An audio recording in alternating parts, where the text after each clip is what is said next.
Vanessa, to child trafficking? Yeah, I mean, I wrote that this article this week. It's up at my Substack, Western rampant hypocrisy as they condemn children in northeast Syria to a life of abuse. And below that, there's a screenshot from a Save the Children report. There are multiple human rights organizations reports on the effect of abuse and torture that these children are living under, and many of them are British nationals. I would say way more than 60, but also EU nationals, US nationals.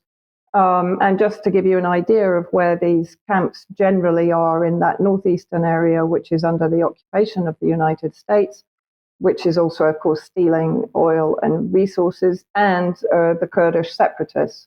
So those ISIS camps, which, by the way, are currently being expanded through funding from the UK and the US. So the UK is actively involved not only in not repatriating these children, but in expanding basically the torture centers that they're being forced to live in. So let's have a quick look. So Neil Holland was appointed head of the United Kingdom's delegation to the Organization for Security and Cooperation in Europe, the OSCE, in May of this year. In June, Holland made a statement to the OCSE that Russia's brutality towards Ukraine's children, in which he said, Mr. Chair, we also continue to receive disturbing reports of the forced deportation of Ukrainian children by the Russian authorities. As the most recent Moscow Mechanism report makes clear, these children are exposed to the deep trauma of being separated from their parents. They suffer violations and abuses of their rights, including being forced to relinquish their Ukrainian identity and participate in Russia-centric education. Russia's forced deportation and attempted indoctrination of Ukrainian children is a despicable and systematic attempt to erase Ukraine's future. Now let's have a quick look at some of the refugee centers and areas that I visited back in November 2022, when the referendum was ongoing for those so-called Ukrainian territories to be reunified with Russia. Many of these families were from Mariupol. They are basically being taken care of in eastern Russia until Russia has rebuilt the areas of Mariupol that they fled from, that were flattened by the Kiev regime forces. So you can see here the building itself is beautiful. The surroundings are beautiful. The kids are well taken care of. They received trauma counseling. They have 3 meals a day. Yes, they are basically absorbed into the Russian education system, but with the vision of allowing them to go back to the Donbass when the war is ended. So totally very, very different picture to what is being presented by Holland. And then let's have a look at what's happening in the Northeast. So the majority of the children that are being held in these camps are foreign nationals. As it says, as of January the 23rd, 2023, nearly 42,000 foreigners remain held in the region, along with more than 23,000 Syrians. 37,000 foreign nationals are detained in Al-Hol and Roj, 2 locked, sprawling camps primarily holding the wives. Other adult female relatives and children of male ISIS suspects. 27,000 foreigners in the camps are from neighboring Iraq, while nearly 10,000 others are from about 60 other countries, including, of course, the UK. More than 60% of the camp detainees are children. Nearly 80% of the children are under the age of 12, and 30% are age 5 or younger. Approximately 5,000 other foreigners are held in prisons and so-called rehabilitation centers, including up to several hundred children. Now, the conditions that these children are being held in, they are prey to child trafficking, to child rape, to general exploitation and abuse by the terrorists that they share the camps with. Children are regularly taken from their parents, and the parents are not informed as to which camp they are being held in, and many of them simply disappear. Remember, many of these are British nationals, so this is what the British government thinks of its own nationals being held in northeast Syria. This is one of the human rights group's conclusions in their report. The unlawful detention in northeast Syria of 23,000 foreign children from dozens of countries has deprived them of their basic rights as children, including the rights to a nationality, health, education, family unity, and freedom from mistreatment and arbitrary detention. Those who have died because of the conditions or circumstances of their detention have been denied the right to life itself. And let's have a look at what former Ambassador Peter Ford said to me about this situation in relation to the accusations that the UK and other NATO member states are levying at Russia, and via the ICC, of course. The UK, so apparently solicitous regarding the children of Ukraine, appears less concerned about some of its own, to the extent, in fact, of denying them not just a right of abode in the UK, but even a right to UK nationality. The most well-known case is that of Shamima Begum. Remember that she was trafficked, aged 15, by Canadian intelligence with the full knowledge of MI6 and intelligence agencies in the UK. She was an East London teenager encouraged by British government propaganda demonizing Assad to join ISIS, and subsequently stripped of her nationality and forced to fester for years in the extremism incubators, which are the ISIS prisoner camps in the US-UK-controlled northern Syria. The sins of mothers being visited on the children. Begum's children are consequently also denied their birthright and a chance to live in Britain. For a government which behaves this despicably towards children of its own nation, to posture as a children's champion is a sickening hypocrisy, and I can't agree more. In the article, there is a lot more detail about the awful, squalid conditions that these children are living in and are being denied repatriation, bearing in mind that Sajid Javid in 2019 offered amnesty to British al-Qaeda fighters in northwest Syria. He gave them 28 days to return to Syria. Complete hypocrisy.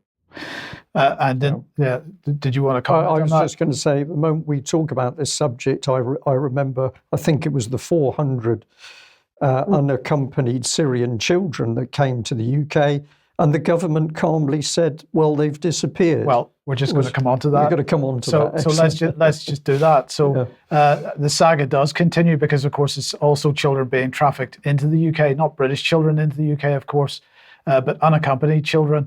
And the reason I'm bringing this up is because in 2022, the Independent Chief Inspector of Borders and Immigration released this report, an inspection of the use of hotels for housing unaccompanied asylum-seeking children.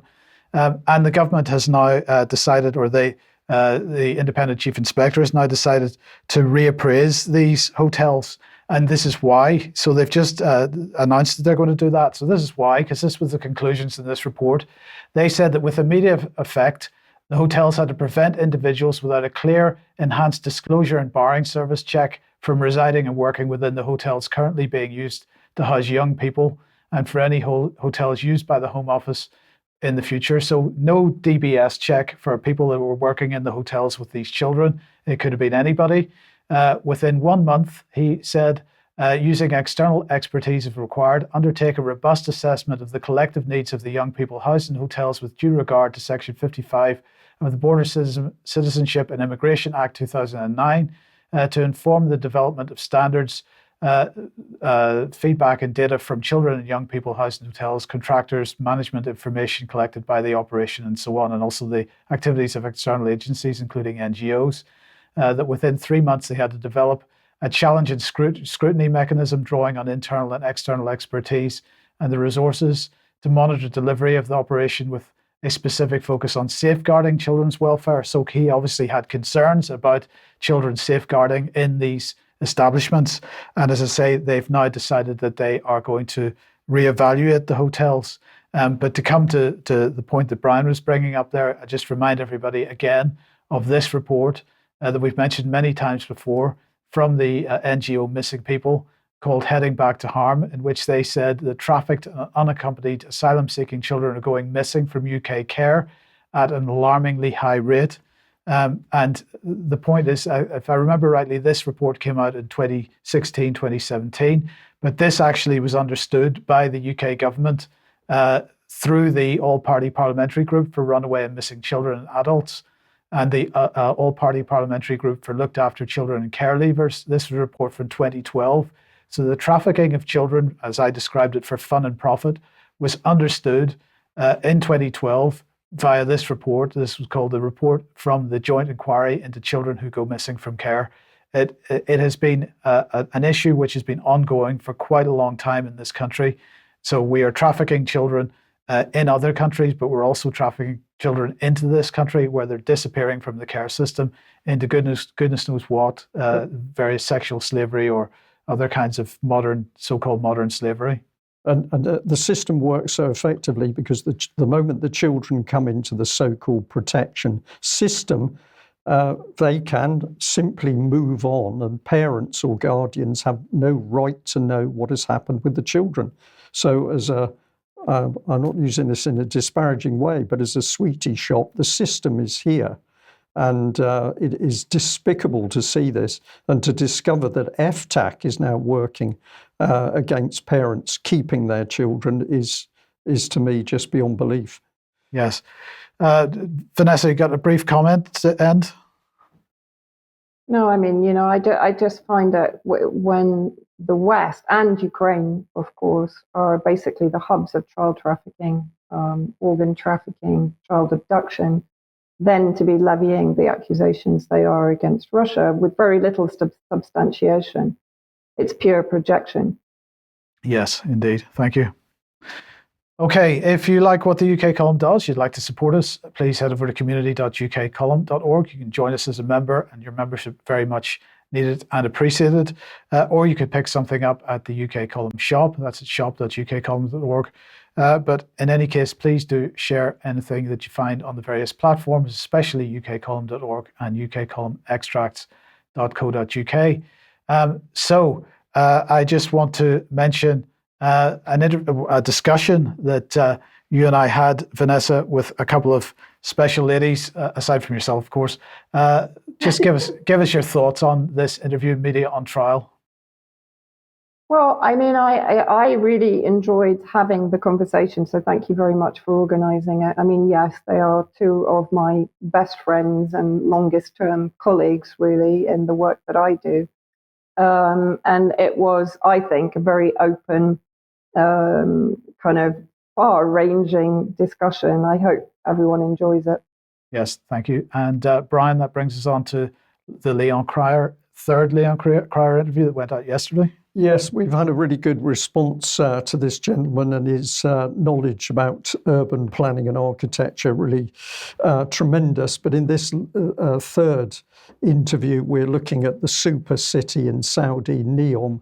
And if people haven't got an idea of what's being planned for us, listening to or watch this interview and see what's coming in the mind of some of the urban planners. Okay, and we just bring this one in. We've got a free event in Surrey, Sunday the 10th of September, Priory Park, Reigate. Richard Vobes is going to be there, Robin Tilbrook, Nigel Jacklin from the Democrat Network, Debbie Hicks, Kate Winters from the People's Health Alliance, and Piers Corbyn. So they're going to be doing a stand in the park with obviously some really good speakers. So if you can get there and support that, that will be good.